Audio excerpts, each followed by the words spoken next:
ഇതിൽ പാലും ഇല്ല വെള്ളവും ഇല്ല. സ്ഥിരം ഓവർനൈറ്റ് ഓട്സ് ഒക്കെ കഴിച്ചിട്ട് ഓട്സ് വെറുത്ത് പോയ ആളുകളുണ്ടാവില്ലേ, അങ്ങനെയുള്ളവർക്കട്ടെ ഈ ഒരു വീഡിയോ. ഇത് ഞാൻ വളരെ റീസെൻ്റ് ആയിട്ട് കണ്ടതാണ്, പക്ഷെ എനിക്ക് ഭയങ്കര ഇഷ്ടപ്പെട്ടു. നിങ്ങൾ വിചാരിക്കുക എന്താണെന്ന്. അൽഷയോ ചെറിയൊരു പ്രശ്നമുണ്ട്.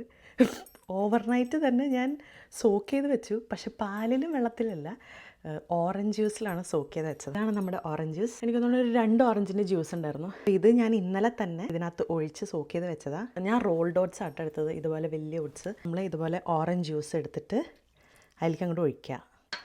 Hi okay. എന്നിട്ട് ഇത് ഫ്രിഡ്ജിനകത്ത് കയറ്റി വയ്ക്കുക. എന്നിട്ട് അടുത്ത ദിവസം രാവിലെ എടുക്കുക. ഓക്കെ, അപ്പോൾ നമ്മളിത് അടുത്ത ദിവസം രാവിലെ തുറന്ന് നമ്മുടെ ഓറഞ്ച് ജ്യൂസ് എല്ലാം ഫുൾ കുടിച്ച് സെറ്റായിട്ട് ഇങ്ങനെ ഇരിക്കുക കേട്ടോ. അത് കഴിഞ്ഞിട്ട് ഒരു ഹാഫ് ആപ്പിൾ ഗ്രേറ്റ് ചെയ്തിടുക, 2 സ്പൂൺ യോഗട്ട് ഇടുക. നെക്സ്റ്റ് നമുക്ക് വേണ്ടത് ഹണിയാണ്. പക്ഷേ ഈ ഹണി എൻ്റെ കൂടെ സഹകരിക്കണില്ല, ഇത് പോരണില്ല.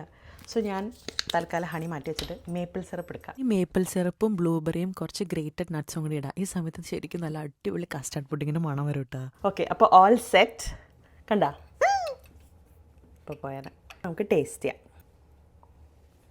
ഓവർനൈറ്റ് ഓട്സ് ആണ് കഴിക്കണേന്ന് തോന്നില്ല. അങ്ങനെ പാല് വെള്ളത്തിലിട്ട് അതിൻ്റെ വൃത്തിയിട്ട ടേസ്റ്റൊന്നുമില്ല. സംഭവം നന്നായിട്ട് കേട്ടോ. ധൈര്യമായിട്ട് ട്രൈ ആക്കിക്കോ. അപ്പോൾ റെസിപ്പി സേവ് ചെയ്ത് വെച്ചോ. ടാ.